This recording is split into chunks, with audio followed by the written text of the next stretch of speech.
Hello mga ka-purple! Tara, samahan niyo po kaming mag-asawa na kumuha ng mga t-shirt na pinaprint po ng aming client. Ito po ay silkscreen printing. Natanggap po kami ng ganitong order at ipinapagawa po namin ito sa iba dahil wala pa po kami na mga material sa paggawa nito sa ngayon. And then, ipinapagawa po namin ito sa kakilala naman po ng asawa ko. Ngayon po ay kasagsagan po ng Bagyong Karina, kaya kung mapapansin ninyo sa video ay nagsisimula na po ang umulan or magpaulan po dito sa aming lugar sa Imus, Cavite. Nagmamadali na nga rin po kami dito mag-asawa dahil dito po sa Imus ay may mga ilang portions po kung saan madali pong tumaas ang baha at malapit po iyon sa amin pong barangay. And malayo-layo pa nga din po yung aming tong lakbayin bago po kami makarating doon sa lugar kung saan po namin ipinaprint ang mga t-shirts.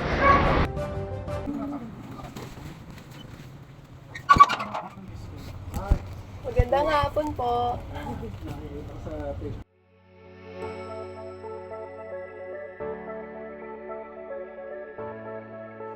At ito nga po, nakuha na natin yung mga t-shirts. Total po nito is 120 pieces. Dalawang colors po ng silkscreen print ang pinagawa. And then kasama ko na rin po, dala-dala ko na rin yung pinagawa nilang vinyl stickers. Ito naman po ay kanila pong inidikit sa mga truck po nila. Kung sino po sa inyo yung nangangailangan po ng mga construction services na within Imus area or kalapit na bayan po ay i-contact niyo lang po ang Alidon Construction.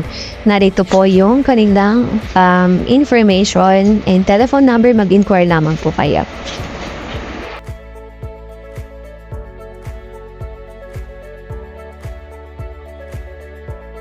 At pagkakuha nga po namin ng mga t-shirts ay edad na rin kami umalis para makadiretso naman kami dun sa office po ng aming client. Medyo nagmamadali na nga rin po kami dito dahil bumubuhos na po ulit yung ulan. At the same time ay medyo gutom na rin po kami dahil pasado 2:00 na po ito ng hapon at hindi pa po kami nanananghalian. Dito naman sa portion na ito na aming pong binabaybay ay medyo mataas na rin po ang tubig. Kaya medyo kinabahan din po ako dahil baka ako hindi po kayanin ng aming e-bike. Pero thank you Lord dahil nakanampas naman po kami.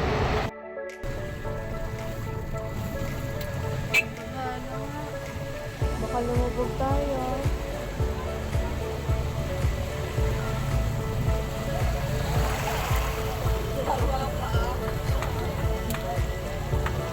Tayo dapat dumdumaan pa uwi. At ito na nga po, nakarating na kami doon sa office po ng aming client. At isa-isa naman itong bubuhatin ng aking asawa paakyat po doon sa office. Sorry tatay, hindi kita matutulungan dyan kasi talagang pagdating sa buhatan hindi ko talaga kaya lalo na sa ganyang kabigat na bubuhatin talaga namang hihingalin po ako. Okay, at pagkatapos nga nito ay uwi na kami. Napagkasunduan namin dun sa kabilang side dumaan. Pero ayan nga po, mataas din po ang tubig doon po sa kabilang side ng kalye. Kaya wala kaming lusot.